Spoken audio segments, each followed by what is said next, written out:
Greetings and welcome to The Thirsty Mage, the podcast that's coming around on the idea of eating rice to build up our stats. I'm your host, Jordan Rudek, and on this episode, we're taking another 5-hour shot, this time with Sakuna of Rice and Ruin, an action RPG cross pollinated with a light farming sim. Joining me is a man who puts the action in action RPG. It's David Lloyd. Yes, there was far too little murderous intent in this game, but I am now armed with more rice knowledge than I'll ever need in my lifetime. It's also probably the highest number of bunnies you've ever slaughtered in your life, I'd say. That's true. And I just pictured, like, I don't know, like the cartoon rabbits. It just felt like I was murdering Bugs Bunny thousands and thousands of times. Yeah, most of them were the cute ones, and then sometimes they'd get like the red eyes. I'm like, oh, yeah, those look pretty evil. We probably want to kill those ones. they, Yeah, they they definitely have that murderous intent for sure. But yeah, it's funny. Most of the time, you're just killing woodland creatures who seem to be just hanging out, and enjoying their homes. But I yeah. guess you got to slaughter them for that precious meat. So Just quietly holding clubs, going about their business until. clubs or bows and arrows, or like one of them has a bomb as well. They're really small, they're pretty tiny. And then if you knock them out, the bomb just drops. So you got to watch out for those too. Yeah, and then some just random birds that seem to be flying by that you decide to hack out of the air.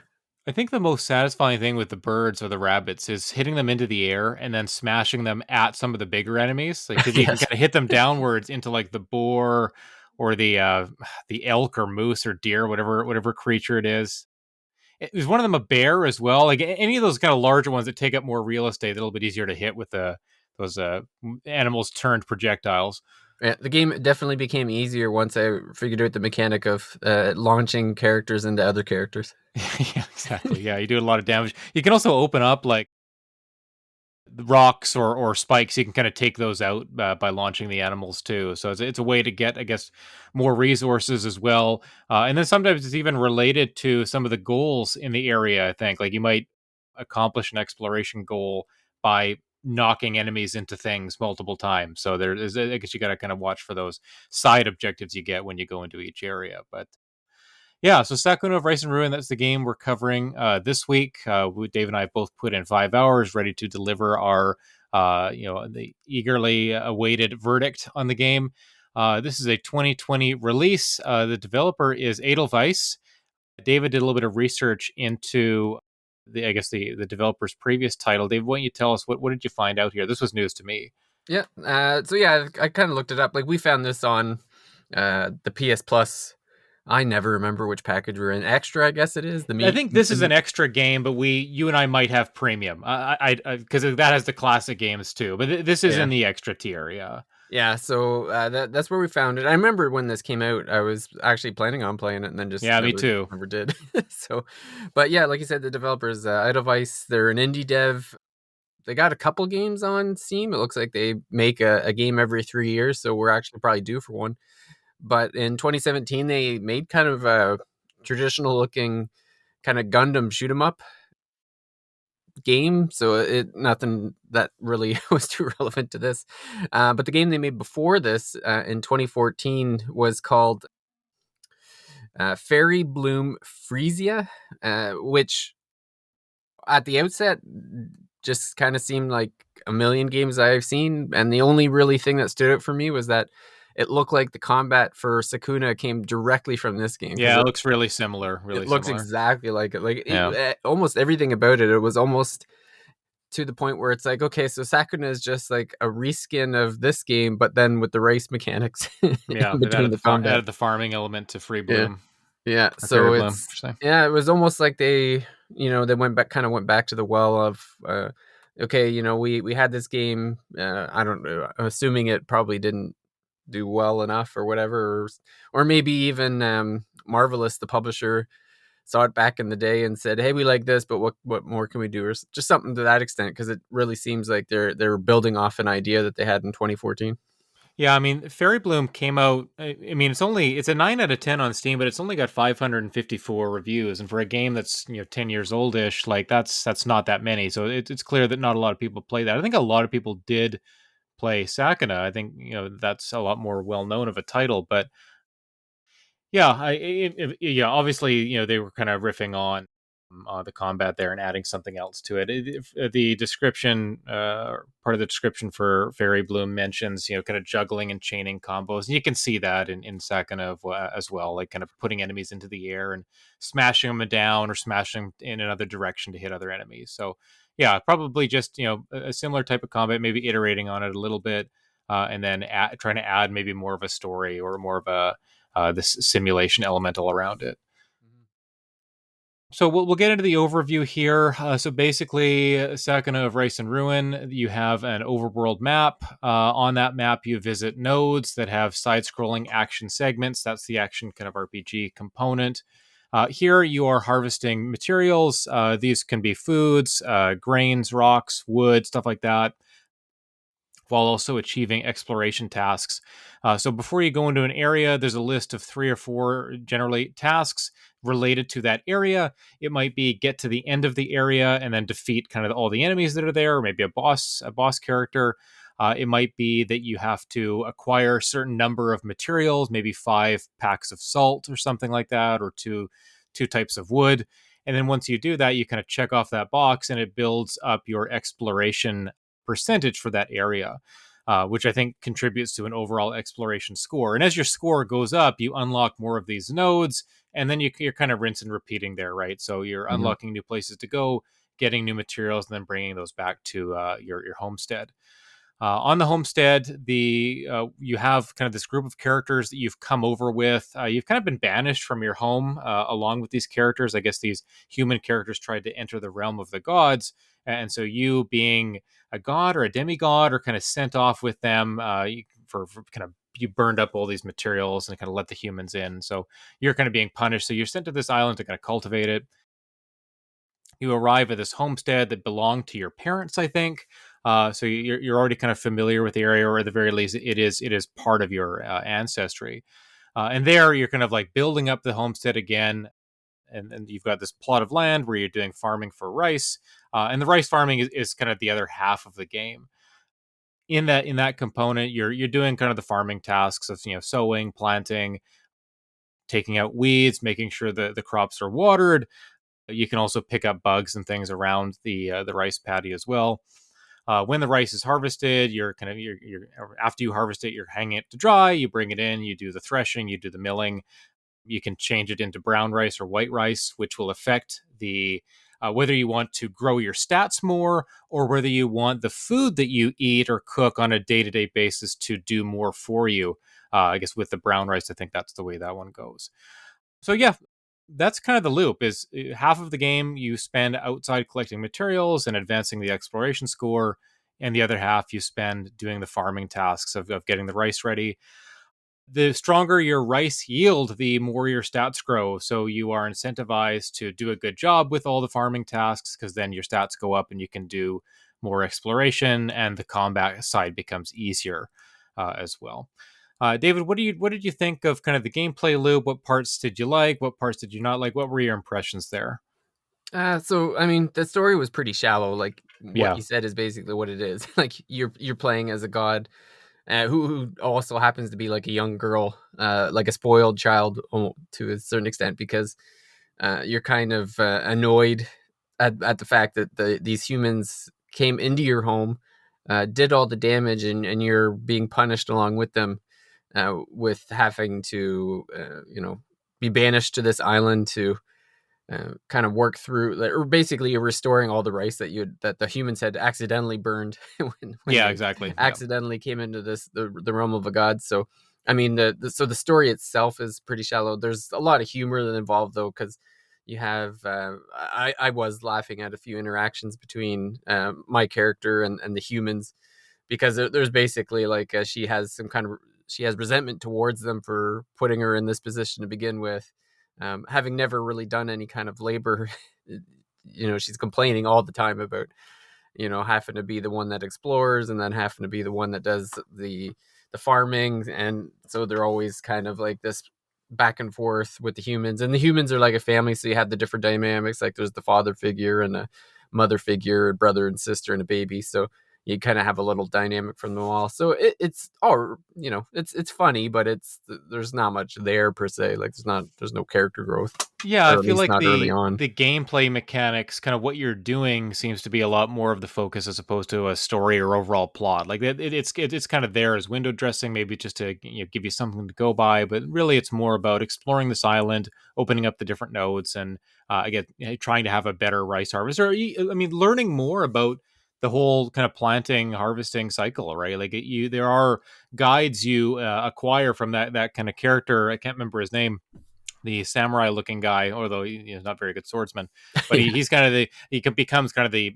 mentor, I suppose, for growing the rice. So you talk to him and he has all these guides for how to grow it and things to do. I do think there are some random elements to it, just kind of looking into the game a little bit further. yeah. And so no matter how well you think you're doing with the rice harvest, there are still things that can happen too, I think, to throw it off a little bit. But yeah, he gives you all the tips you can handle for trying to have the best rice crop that you can, and hence improve your stats the most. And this cycle seems to just kind of continue. Like in my 5 hours, I went through about 2.5 harvests. I think I was into my third year, about halfway through. I think by the time I reached a particular node that we wanted to stop at, this forest, probably about 10 or 12 nodes deep into the game, I think, something like that. And yeah, I think the combination of the action RPG combat and how that gets easier based on how, I guess, how many harvests you've done or how your rice is doing. I think that dynamic is really compelling and interesting to me. I haven't really seen something like that where you have farming games where the farming is kind of very separate, and then if there's action or adventure, whatever, that's all on the other side of the coin, right? But here they're kind of intertwined in this cool way that you are incentivized, to explore, to learn how to farm.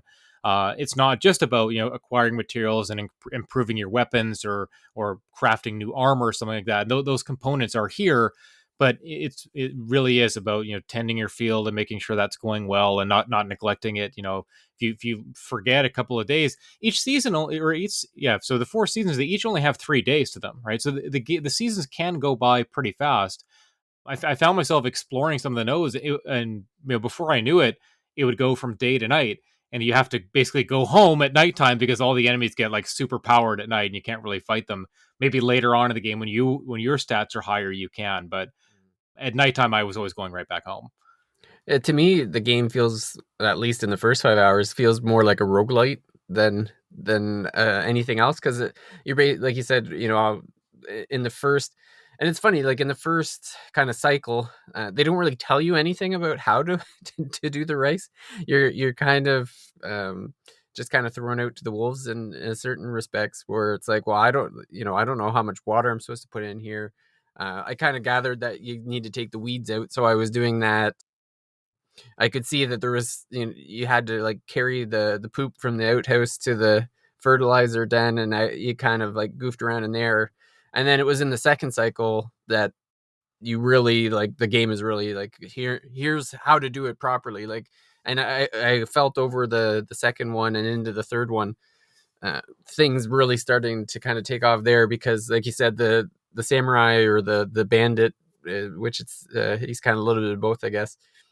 He's kind of learning with you how to do these things. So I think, like, in story wise, he's like, oh, I found these scrolls from your parents, and then I've learned that we need to do this, this, and this. So now you have like a tutorial that you can read and go through, and you're like, okay, here's some basics things. And then as you get further, you start to unlock bonuses that actually help you with the farming. So like, before, in the first 2 rounds, I ended up just like planting wherever it seemed logical. Like, I was just Yeah. planting seeds wherever, really. And then all of a sudden it's like, well, here's a grid that you can use. And I'm like, oh well, man, I was not planting them anywhere near where they were supposed to be. So Yeah. now you've got Yes. like this Yes. grid where I'm like, okay, clearly I'm supposed to be like at the crosshairs of all these grids. So you had that to work with. And then I had no idea that you had to have, like, the samurai was like, the water should be at your ankles throughout the year. And I'm like, oh, I was like, I've been just kind of leaving it muddy for the Yeah. most Now part. you tell me. Thanks. Yeah. Like, Where were you in the first year? There's a lot of that kind of trial and error with these early harvests, I think, where you are meant to kind of screw it up a little bit and then get better at Fumble it. through. You also, as you do more of it, you also gain abilities that make it faster, right? For example, as you do more planting, you'll acquire like an ability. It'll just kind of pop up that lets you plant faster or harvest faster or take out weeds faster, stuff like that, right? So the more you do it, the game does reward you for that repetition by making it faster the next time, so you can focus maybe on something else. So again, there are a lot of kind of hidden things happening behind the scenes that do make you better at the game. You can kind of see that and see and feel that progression, and you notice it, right? You notice that you are getting faster at kind of the more mundane or kind of tedious farming tasks, right? You get through them faster than you can get to the things that are maybe more enjoyable afterwards. So I did like that part too. I don't know if later on you get a second field, but you do acquire the ability eventually to send out the other members of the homestead to the kind of surrounding nodes that are specifically like gathering nodes. So you can send them out, and they'll bring back stones or wood or maybe materials for cooking or something like that. So you get a little bit of help like that as well. And I wonder if later in the game that gets expanded. But it was nice to have Uh, another source of kind of material income, I guess. it was explained near the end of my playthrough. The samurai explained to me that because there was like a cutscene where they were building more fields, like because he was like, "Oh, you've got rid of all these monsters, so now we have more room to make fields." And so they cultivated these fields at the like near further down the mountain, Yeah. but it was explained that they would take care of the fields off screen based on whatever you did. So Right. so that one field that you're using, it seems like that's all it'll ever be for your character because they're just he said, well, we'll just piggyback off whatever you're doing and we'll apply it to these fields that you won't see. Got it. Okay. Okay. Yeah. I must have missed that part, but it's kind of ringing a bell a little bit now that you mentioned that. So okay, got that. Yeah. So I'm trying to think how many boss encounters we came up upon to get to this point. So I think I'm trying to remember like two or three, and they were kind of just these larger animals. There was a large frog. I think that was probably the last boss that I fought, and I struggled against a couple of them. Like it took me two or three tries until I kind of figured out, okay, what's the attack pattern here? What's the best type of attacking I should be doing to damage them? And then you have like the kind of the minions that are coming in as well. So you have to deal with them, or like we were mentioning, maybe launch them into Yeah. the boss for extra damage, right? So I don't know, how did you find the combat or some of those maybe more stout foes? Yeah, the deer thing gave me problems because it Yeah, was me like too. just kept galloping all over the place. So I was mostly like trying to stay away, but it's like half the screen, so it's like trying to avoid it seems to cause like you might as well just go all out and try to hit everything into it. But Hmm. the first boss wasn't too bad because it was slow as molasses. Like I just kept Yes. pulling the bad guys into the. I think it was just like an oversized pig or whatever those like boar things are with the club. Yes. Right. Yeah. Yeah, so I was mostly just able to stay away, and then you can use so like you have a primary attack, which is this kind of like a sword, and then you have a secondary. I don't know if it's like a cape or it reminded me of like some kind of cape or ribbon that you kind of just throw at. You can use it to kind of cling to the wall, or you can spin around enemies. So if the boss ever got close, I would just use that to get behind them, and I just kept kind of flipping and trying to stay out of the range of attack. I thought that was the most enjoyable part of the action element of the game was this. Yeah, this scarf or ribbon that Sakuna has this ability to kind of like just you'd be playing like rope a dope with them a little bit. Like you could throw it out at the enemy, and you'd kind of wrap around behind them, and you could keep doing it back and forth. So it'd be very easy to avoid damage like that. But then if you're flying across the screen, you're not necessarily doing any damage either, right? So, Yeah. but it was a good way of getting behind the enemy to maybe do a couple of hits, and then you can back off, or you could do the rope a dope again, fly to the other side, and then do a little bit more of that. Like I used this quite a bit in combat, not just with the bosses, but with the minor enemies as well. Like I'd say about the first half of my playthrough, I didn't quite realize the benefit or that you needed to actually have meals with the members of your homestead. If you don't eat the meals, you don't improve your stats. I guess that you get a temporary buff from eating the meals and cooking them, but you also gain these perks like that allow you to refill your health. So one of the main draws or benefits to filling up your stamina or filling up your hunger meter is that when you go out to do the action RPG element and you take damage, if you filled up your stomach, your health will regenerate over time.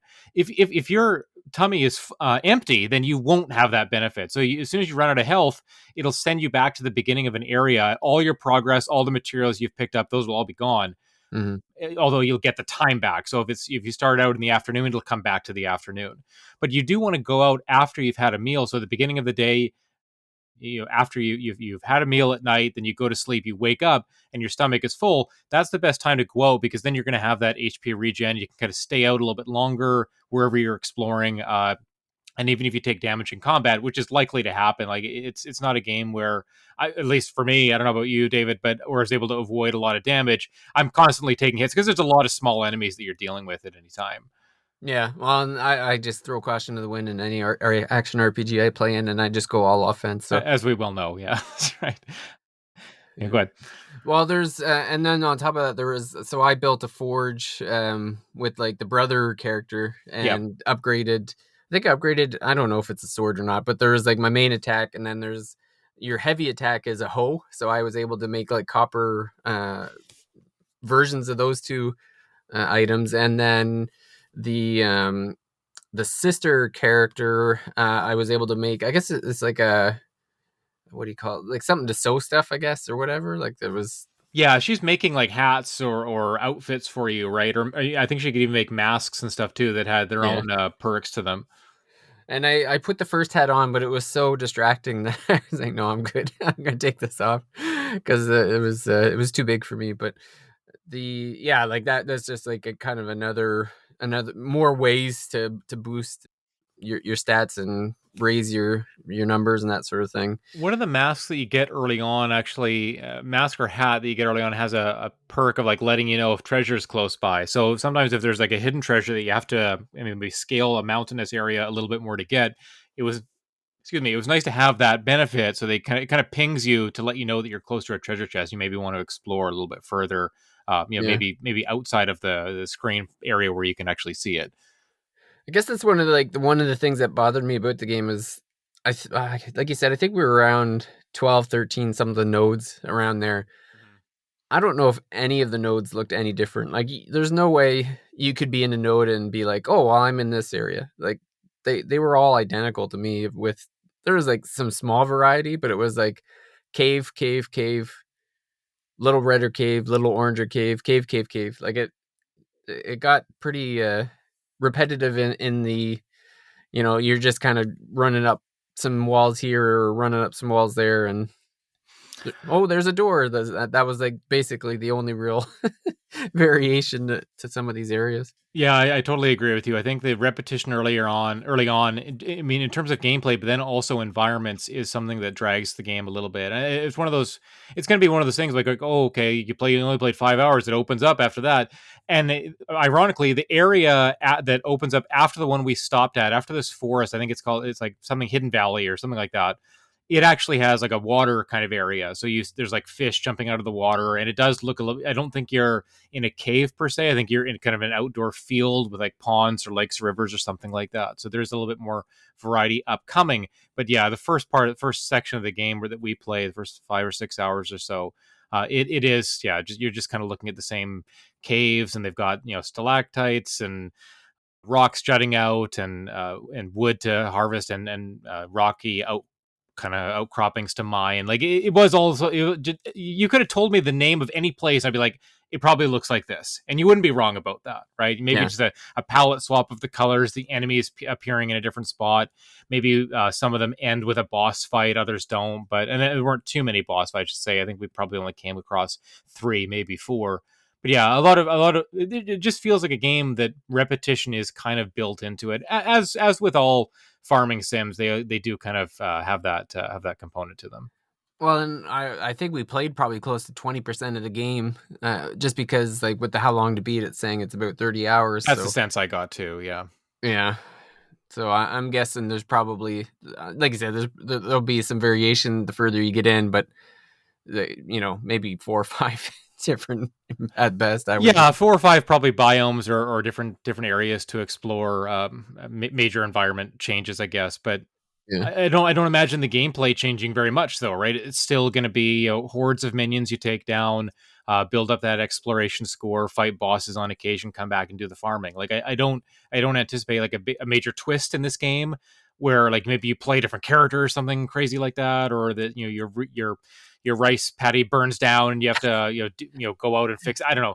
Yeah. I don't see anything like that coming, which maybe would compel me to keep going. Some kind of major twist. I think it's just more of the same, and it's a little bit lighter fare. And I say that, but there were definitely sections of the combat, especially when I hadn't eaten anything, that I found particularly challenging.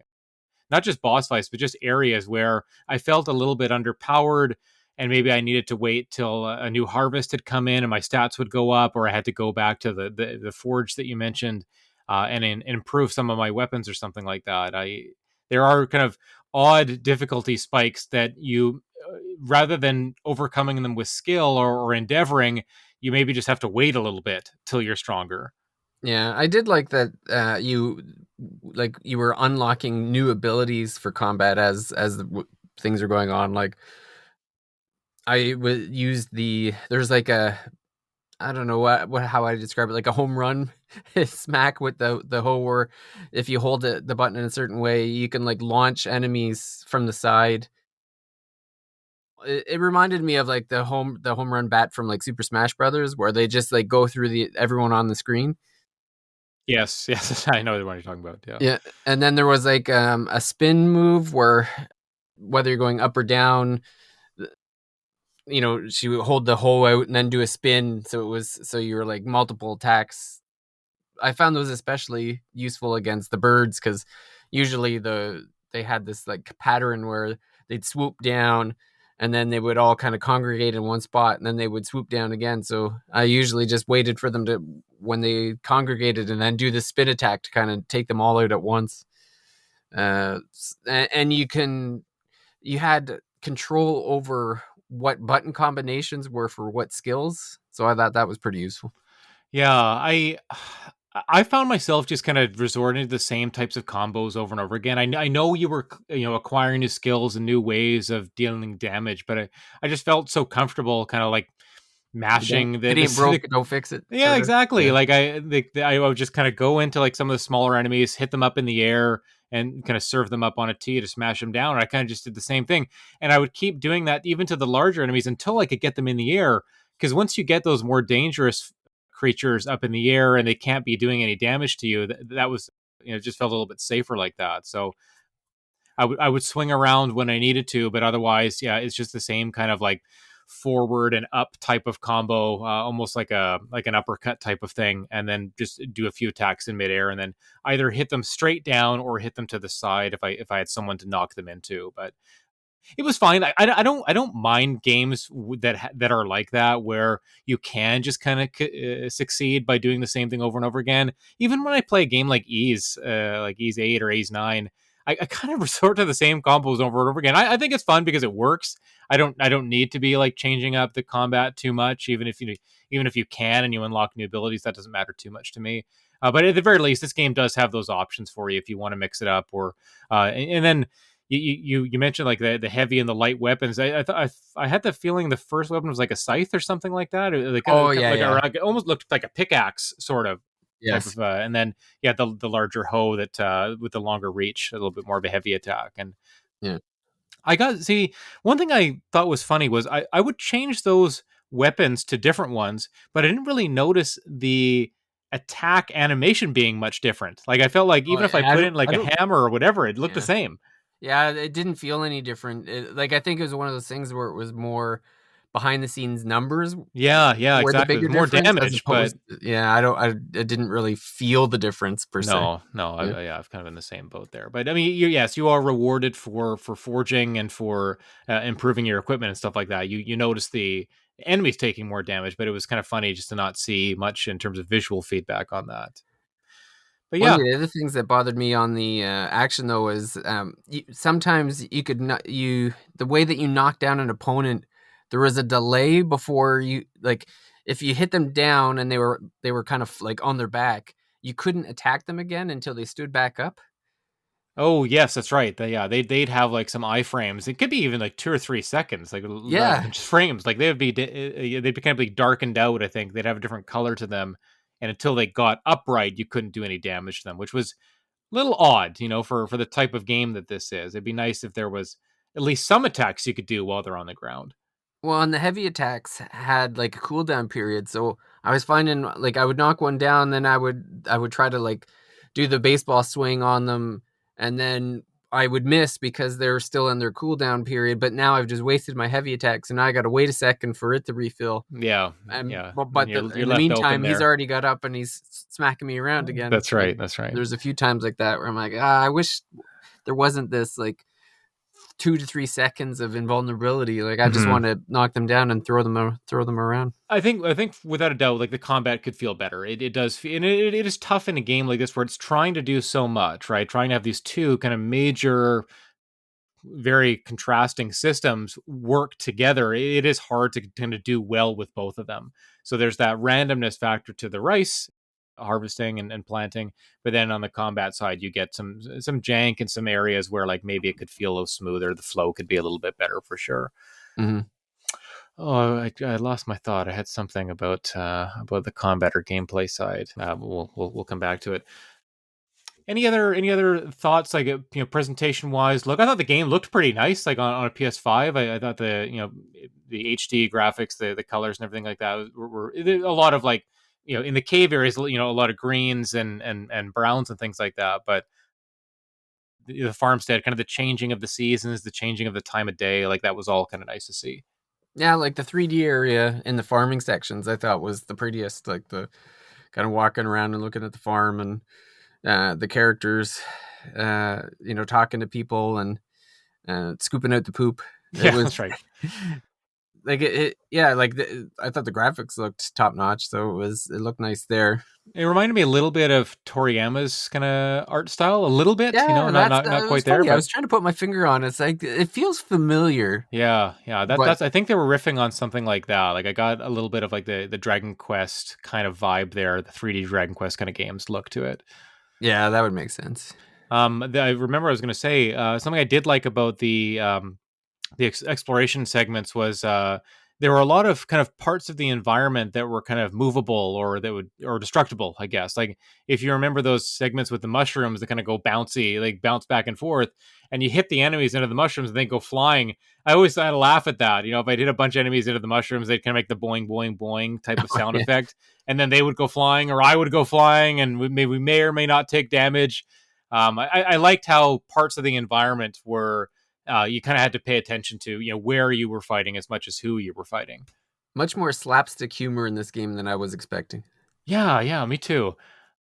I have to say one part of the game that really dragged it down for me was I just hate Sakuna. I hate her. She's Oh, such a brat. She's so annoying. Like, whenever she you talks and she's like, yeah. "Shut up!" Like, why you? Yeah, you're just such a butt. Like, I don't want to. I don't want to hear what she's saying. Like, everyone's just trying to survive, and everyone around her is really nice in general, trying to help her out and all that stuff. And she's just, yeah, not very pleasant to be around. Well, there was that one cutscene where she was like, "That's it, I'm leaving," and she gets in the rowboat and just rows out to sea and then decides, "Ah, it's too dark, I'm coming back." Yeah, that's right. Yeah, yeah. It's not that she thinks she's not going to survive or something like that. Oh, it's just too dark. Yeah, Yeah. yeah. But she's just always harping on everybody, and I feel like everyone around her is just so kind of like plucky and trying their best and a little more happy-go-lucky, and she's just like a total downer like the whole time. Like Yeah. even when like things are going well or like where they're having a meal or someone's teaching her something, it's just always like so much snark to everything she's saying, and I just wasn't a huge fan of that. No.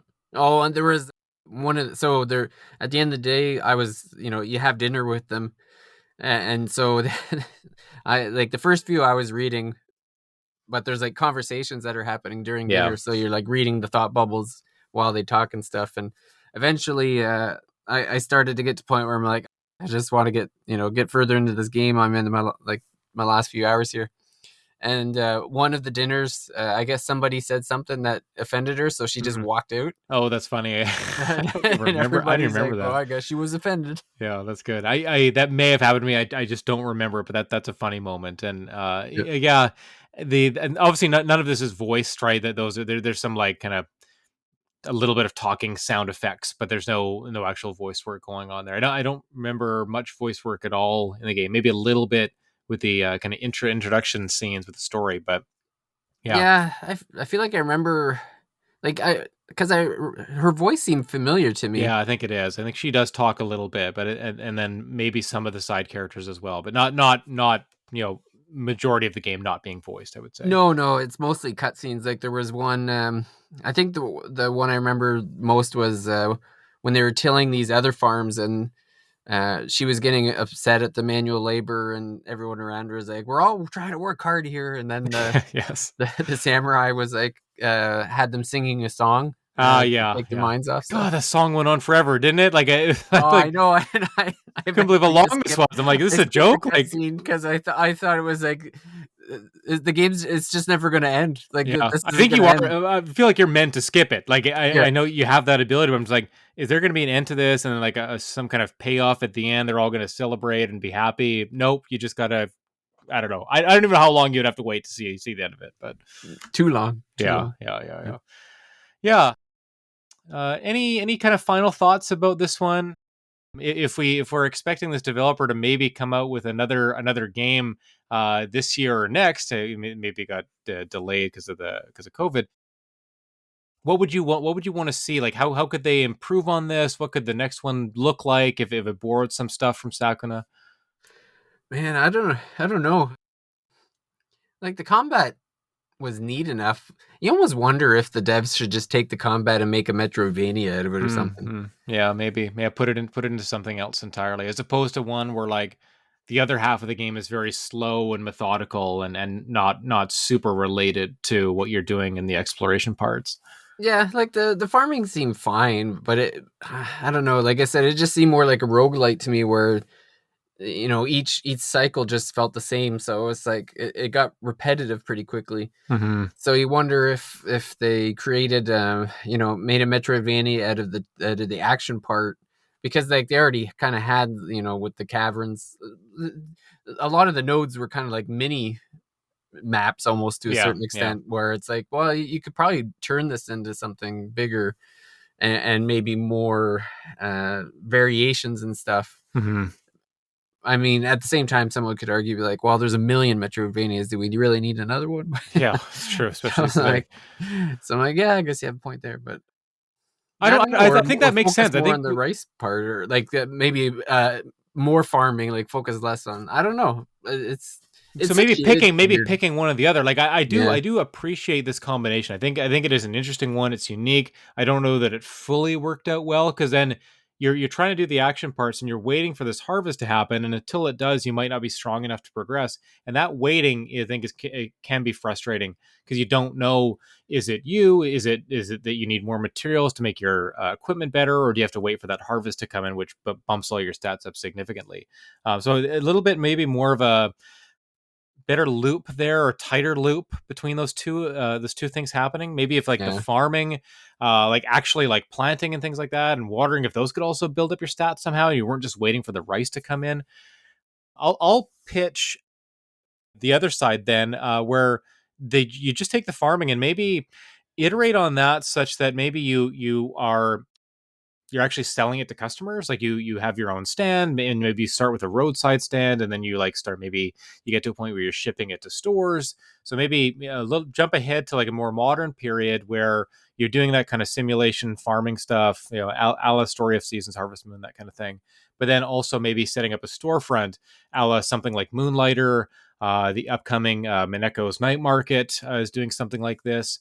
But Mm, I think seeing the that kind of makes sense to me, right? Growing something, bringing it to market, selling it, reinvesting those profits. That kind of loop makes a lot of sense. This one, there was just something that didn't quite fit together. They didn't gel as well as I might like, and I think that's one of the reasons why I'm a little bit more down on it I could have been.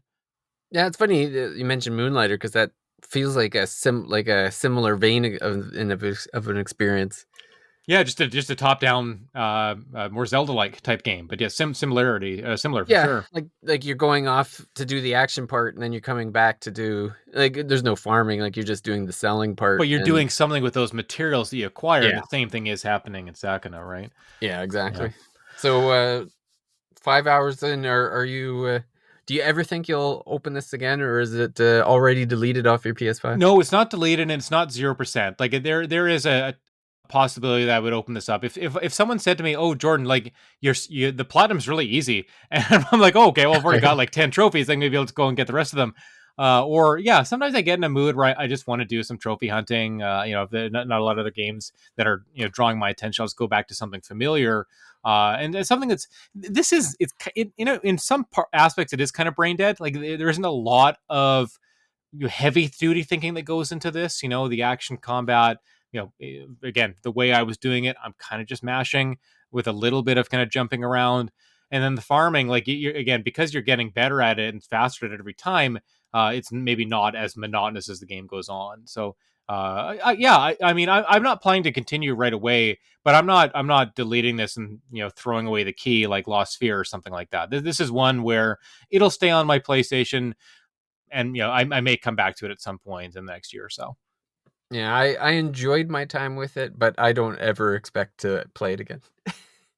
We Like we really we really need to find a game that you are going to say definitively, "Oh, I'm definitely continuing." Like that is I feel like that's our yeah, goal now. Our we're gonna goal get now. there eventually. Yeah, There's I'm a few sure of it. upcoming on the list that I'm like, yeah, there might be a few here. It's Yeah.